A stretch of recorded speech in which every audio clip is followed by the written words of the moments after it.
Bonjour Papa Berger. Je viens ce matin pour vraiment témoigner de la grandeur de Dieu dans ma vie. La parole vraiment que j'ai écoutée ce matin m'a tellement touchée. Le thème de ce matin, la puissance de la parole. Puisque j'ai fait beaucoup de choses dans l'ignorance. Dans l'ignorance, j'ai menti sur mon propre compte même. Dans l'ignorance, j'ai manigancé des choses contre moi-même. Alors que j'avais ignoré que la parole avait de telles puissances. Voilà pourquoi quand j'ai écouté la parole de ce matin, j'ai été profondément touché. Profondément touché, je dis profondément touché. Et je prends la ferme résolution à partir de ce matin de ne plus recommencer ces genres de choses, ces genres de manigances, ces genres de mensonges. Puisque des fois, je m'organise pour mentir seulement dans le but de me protéger ou dans le but de me défendre, tout ceci. Mais en écoutant le message de ce matin, non. J'ai été complètement touchée. Et voilà pourquoi je viens pour témoigner. C'est quelque chose que j'ai pris la ferme résolution d'abandonner maintenant. Je ne peux pas tout raconter, tout ce que j'ai manigancé contre moi-même, ma propre vie là. Aujourd'hui, vraiment, je regrette. Je regrette beaucoup et je ne recommencerai plus jamais. Je demande au Seigneur de me pardonner tout ce que j'ai déjà fait, qu'il me pardonne dans sa miséricorde. Et maintenant, je prends la résolution de ne plus recommencer, de ne plus vivre cette vie de mensonge, de ne plus vivre cette vie d'hypocrisie. Voici l'un des plus beaux audios que j'ai reçus dans la journée d'hier. Frères et sœurs bien-aimés dans le Seigneur, bienvenue à la sémence matinale en ce mercredi 28 février 2024. Il est actuellement 5 heures du matin GMT. Oh, Seigneur, tu es merveilleux. Le sommeil a eu raison de moi. Je me suis couché autour de 1 heure du matin. Je dis, bon, je me repose quelques minutes et je commence à prier. Et le Seigneur m'a réveillé autour de 5 heures moins et je me prépare. Et là, je suis en plein en sémence matinale. Disposons-nous. Au nom du Père et du Fils et du Saint-Esprit. Amen.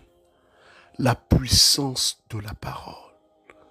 Frères et sœurs, la puissance de la parole. La parole a une puissance créatrice. Car Dieu, comme je l'ai dit hier, a eu recours à la parole. Frères et sœurs, plusieurs personnes n'ont pas aidé de la portée de la puissance de la parole. Une parole relâchée, une parole prononcée a une grande puissance. Autrement dit, lorsqu'une personne relâche une parole sur elle-même sa vie, cette parole peut agir. Je dis bien peut agir. Car la parole a un but. Comme je l'ai dit hier, beaucoup de personnes négligent la puissance de la parole. Il y a des choses qu'on ne doit pas dire. Il y a des paroles qui sont parfois des paroles qui deviennent des lieux de prison. Et je vais expliquer. Il y a des personnes comme ça qui s'approprient cette telle maladie. Il y a des gens qui disent ma maladie. Je vous ai dit qu'on ne dit pas ma maladie, mais on dit plutôt la maladie.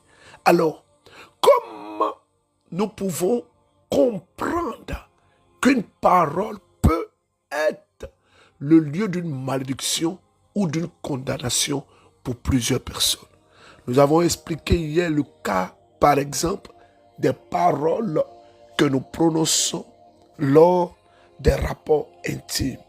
Ici, il s'agira d'expliquer en profondeur comment la parole prononcée peut devenir le lieu d'une condamnation ou comment la parole peut être le lieu d'une condamnation. Alors, frères et sœurs, Vous savez, si Dieu a eu recours à la parole, c'est parce que la parole a une puissance. C'est pourquoi vous devez faire attention aux paroles que vous relâchez, parfois en étant dans cet état de colère ou dans un état de colère.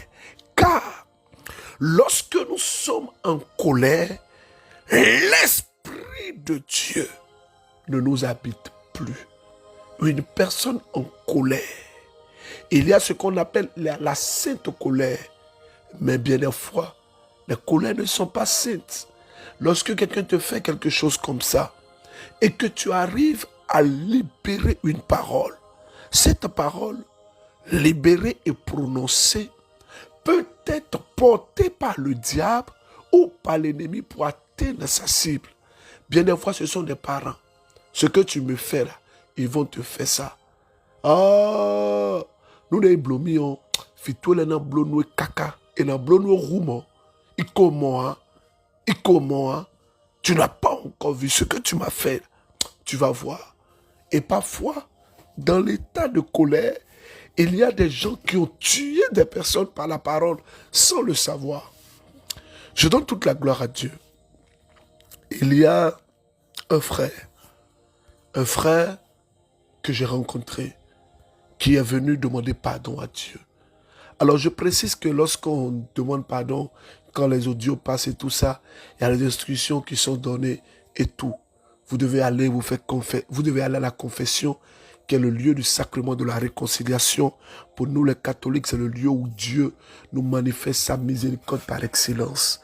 Moi j'appelle le lieu de la confession, le lieu de la réparation, le lieu où Dieu nous repart, le lieu où Dieu nous rencontre.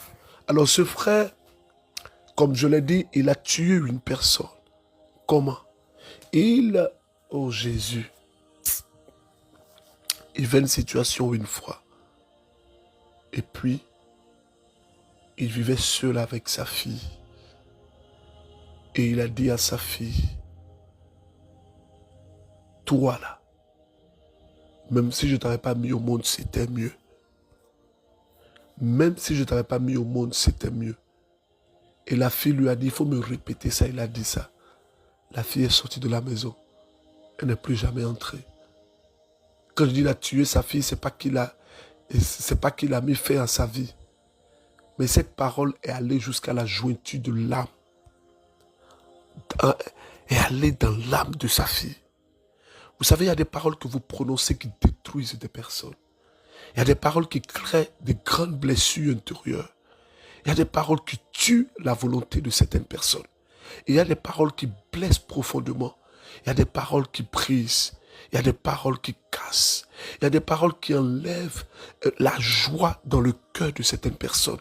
Faites attention aux paroles que vous prononcez. Faites attention aux déclarations que vous faites. Faites attention aux paroles. Et ce monsieur, sa fille n'est plus revenue. Elle n'est plus revenue. Elle est rentrée dans le monde. Elle est rentrée dans la drogue. Elle est rentrée dans le monde.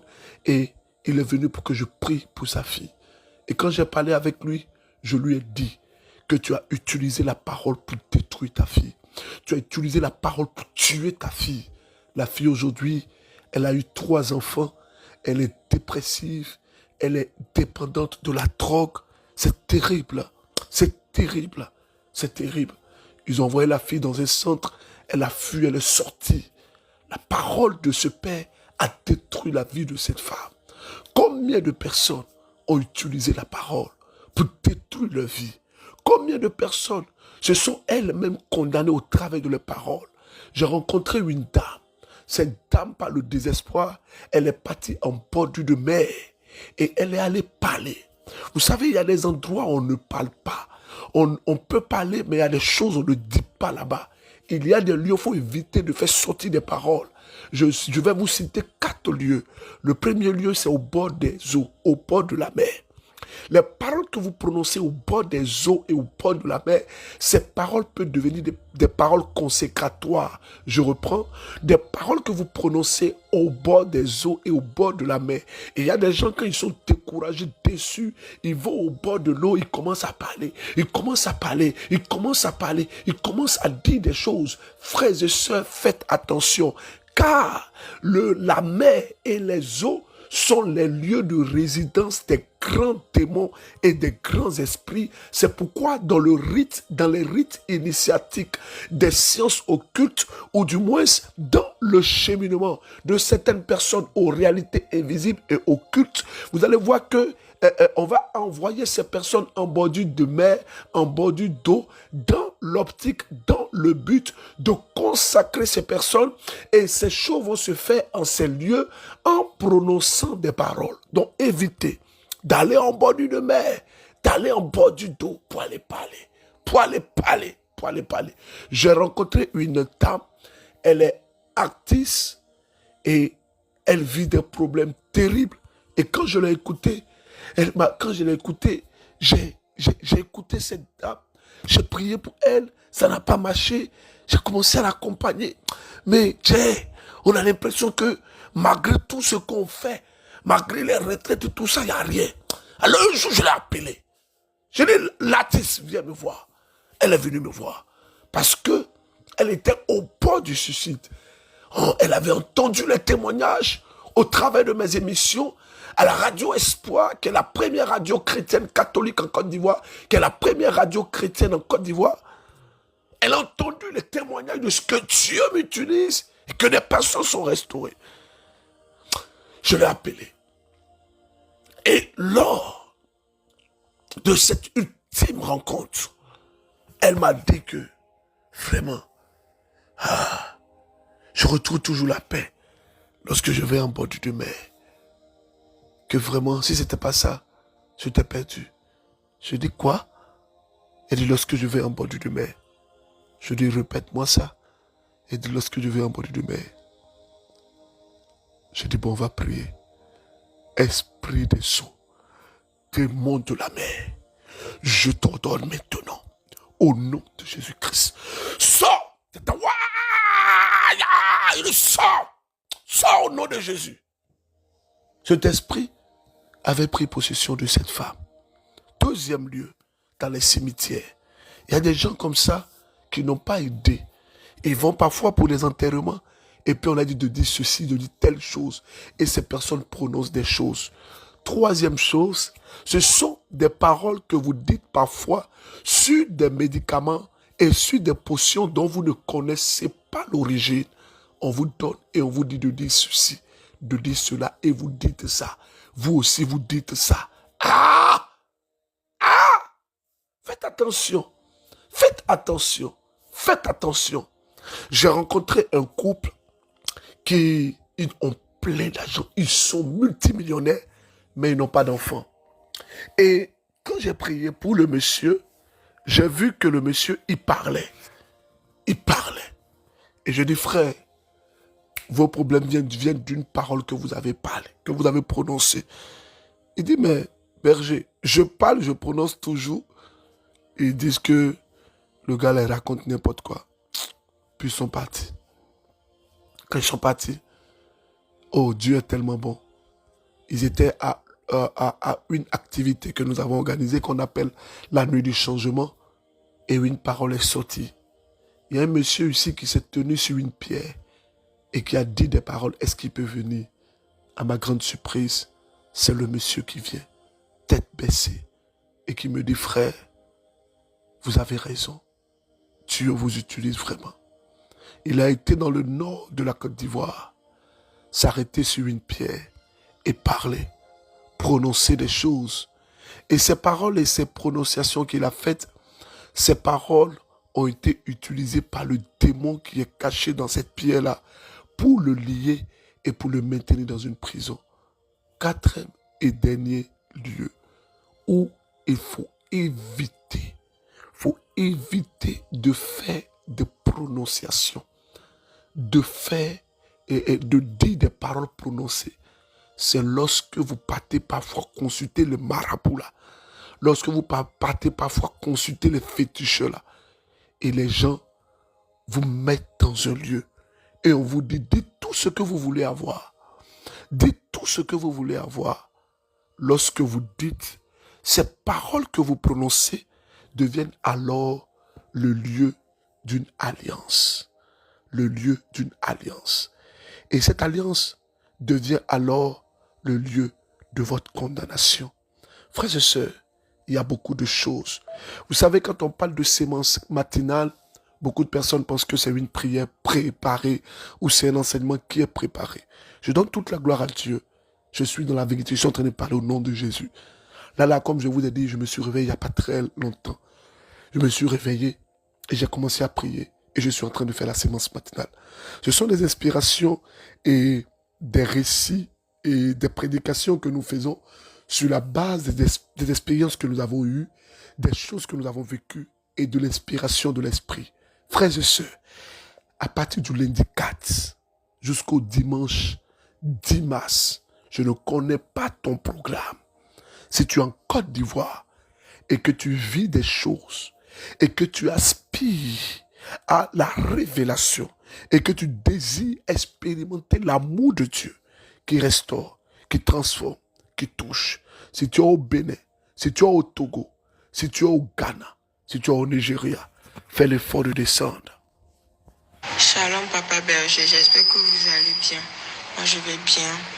Je rends grâce à Dieu, je remercie le Seigneur pour votre vie et pour tout ce que vous faites pour nous. Je suis une soeur qui vit au Togo. J'ai connu Semence Matinale en décembre par le biais d'une amie qui est actuellement à l'extérieur. J'ai commencé par suivre Semence Matinale et même en décembre, là, j'ai eu le 27 décembre, j'ai eu à vous envoyer des audios, mais vous ne m'avez pas répondu. Mais je sais que vous avez prié pour moi. Le 4 février aussi, j'ai eu à vous faire un audio, mais vous n'avez toujours pas répondu. Et le 5 février, j'ai fait mon offrande d'alliance. Et j'aimerais faire un témoignage. C'est par rapport à l'odeur qui sortait de mon sexe. C'est-à-dire que ça fait un moment, ça fait déjà au moins 4 ans que j'ai cette odeur-là qui sortait de mon sexe. Chaque mois ça vient et ça me mettait mal à l'aise. Des fois même je suis parmi les gens et l'odeur vient et ça me mettait mal à l'aise. Jusqu'à ce que des personnes ont eu à faire la remarque et m'en ont parlé. Mais depuis que j'ai commencé par suivre la semence matinale, j'ai confié ça au Dieu de semence matinale. Il y a une sœur qui avait fait un témoignage en janvier concernant cela. J'ai saisi ce témoignage et cette opportunité. J'ai demandé à Dieu que s'il fait ça aux gens, c'est que moi aussi je serai touchée.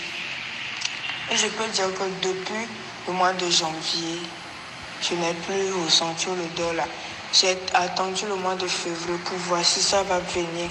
Mais jusqu'à fin février, maintenant, je n'ai rien senti. J'aimerais rendre gloire à Dieu pour ce qu'il a commencé dans ma vie.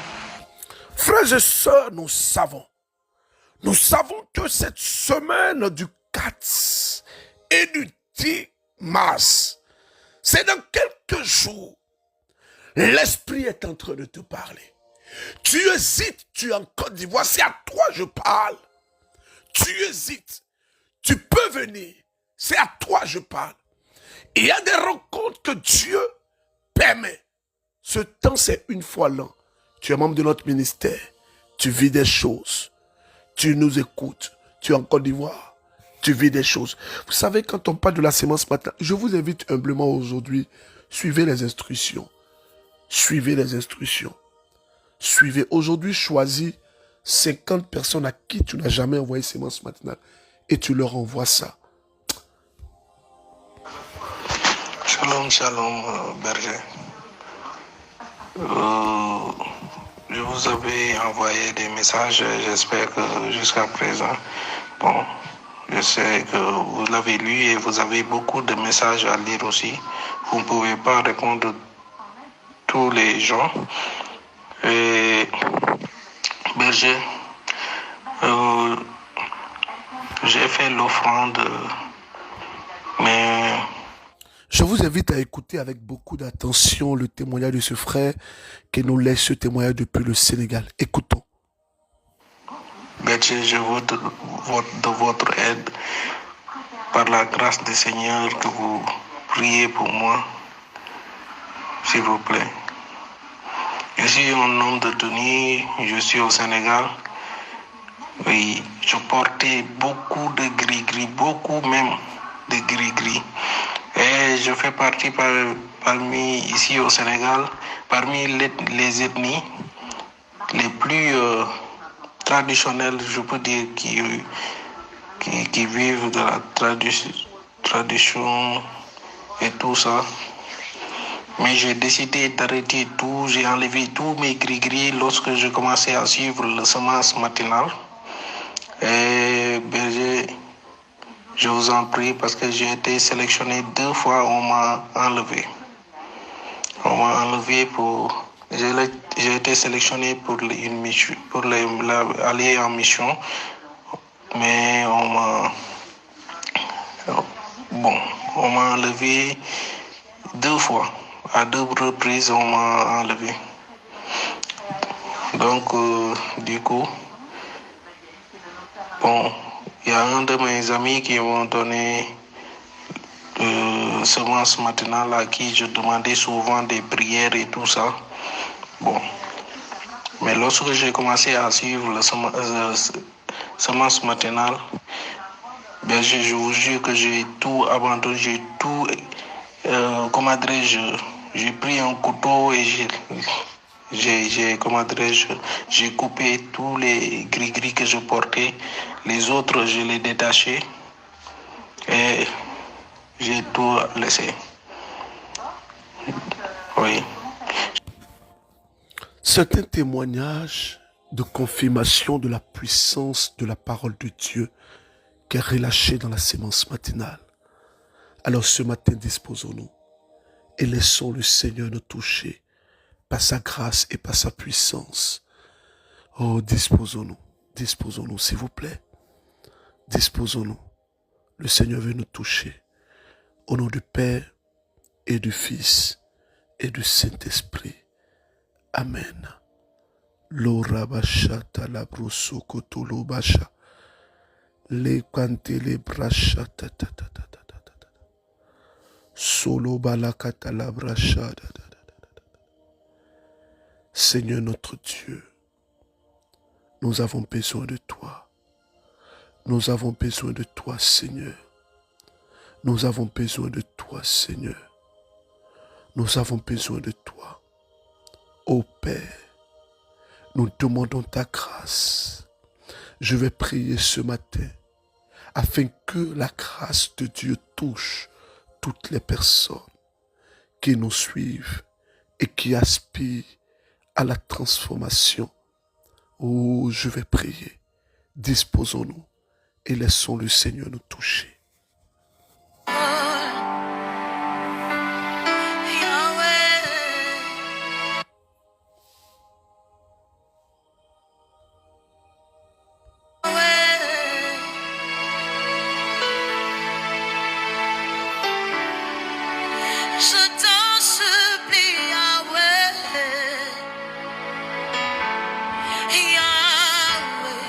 Accomplis ta promesse dans ma vie. Est-ce que tu peux lui dire ce soir, accomplis ta promesse dans ma vie, Jésus? Je t'en supplie, Yahweh. Yahweh, accomplis ta promesse dans ma vie. Je me lève ce matin contre tout esprit qui va bloquer la destinée de plusieurs personnes. J'annule toute parole démoniaque et satanique dans la vie de toutes les personnes qui m'écoutent ce matin. Oh Père, répands ta grâce. Répands ta grâce dans la vie de tes enfants. Rota chakate les bras chauds. Je prie pour les personnes qui vivent des blocages connus et des blocages où la source et l'origine est méconnue. Je me lève et je casse au nom de Jésus-Christ. Que le Seigneur vous touche. Ce matin qu'il vous touche. Je parle à une personne. Vous vous appelez Sandrine. Vous avez été en bord du dos pour faire un pacte aujourd'hui, le Seigneur annule ce pacte. Il casse ce pacte au nom de Jésus-Christ. Je vois une personne. Vous avez été envoyé chez quelqu'un. Ce monsieur a pris quelque chose de vous. Je vois un vêtement qu'il a récupéré. Je vois quelqu'un. Vous êtes en train de perdre connaissance. Vous êtes en train de tomber dans la dépression. Oh, Rabachata, le Seigneur est en train de vous visiter ce matin. Je vois quelqu'un, vous avez été dans une forêt. On vous a conduit dans une forêt, dans le fin fond de cette forêt-là. Et vous avez fait des paroles, vous avez fait des pactes. Et vous ont prononcé des paroles sur vous. Il y a une personne, toi, oh Jésus, toi, tu as lavé les mains quelque part avec des paroles. Et aujourd'hui, le Seigneur vient, au travers de cette révélation, casser au nom de Jésus-Christ de Nazareth. Je vous donne rendez-vous le 4, le 5, le 6, le 7, à la paroisse Saint-Antoine de Padoue de Moussou, c'est à Grand-Bassam. Le 8, nous serons au stade municipal de Grand-Bassam. C'est avant le quartier France, avant de monter sur le pont pour aller au quartier France à gauche. Le grand espace est là-bas. Nous allons commencer à partir de 20h et nous allons finir à 6h du matin. Je serai avec le frère Mathias Marie, le serviteur général Marcel Blé, le père Peter Amon Kobena, précurseur du renouveau charismatique en Côte d'Ivoire. Je serai avec le père Pio, je serai avec d'autres prêtres, je serai avec d'autres serviteurs de Dieu. Frères et sœurs, si vous êtes en Côte d'Ivoire, sachez qu'il y a des activités qui s'organisent une fois l'an. Vous n'avez pas de raison. Il y a plus d'une vingtaine de personnes qui quittent au Sénégal pour venir. Ils vont arriver déjà à partir de ce samedi. Il y a d'autres qui sont déjà là. Toi, tu es en Côte d'Ivoire ici. Tu es en Côte d'Ivoire ici. Ne méprisez pas la grâce prophétique dans la vie de plusieurs personnes. Je vous demande de méditer aujourd'hui un seul texte, Matthieu chapitre 5. Et quand tu vas méditer, ce que tu vas retenir là, tu écris sur ton statut. Tu écris sémence matinale, 2 points. Et tu écris le verset qui t'a captivé, qui t'a maintenu. N'oublie pas. Vous savez, quand je donne des orientations dans sémence matinale, il faut suivre. Je vous supplie, il faut suivre. Il faut suivre. Pourquoi? Parce que ce ne sont pas des choses que je décide comme ça. Ce ne sont pas des choses que je décide comme ça. C'est une inspiration. Entrez dedans. Vous allez voir. Le Seigneur vous fera grâce. Et sa grâce sera toujours sur votre vie. Je prie que Dieu lui-même soit votre repos. Je prie qu'il soit au contrôle. Je prie qu'il guide votre vie. Je prie qu'il marche avec vous. Je vous aime et je vous porte dans mes prières. Priez aussi pour moi. N'oubliez pas, 50 personnes à qui vous n'avez jamais envoyé la sémence matinale, en plus de ceux à qui vous avez l'habitude d'envoyer sémence matinale. Je tiens à m'excuser parce que, voilà, c'est pas dans mes habitudes d'envoyer sémence matinale. Tard comme ça, je reçois des appels, des messages déjà. Tout est bousculé. On dit, on n'a pas sémence matinale aujourd'hui. Bien, calmez-vous. Je vous souhaite une très bonne semaine. N'oubliez pas, Matthieu chapitre 5, au nom du Père et du Fils et du Saint-Esprit. Le manque, je dirai à mon âme, tu es Dieu de tout. Même si les mers se déchaînent, tu parlais, tu les calmes. Tu es mon repos, Tu es au contrôle.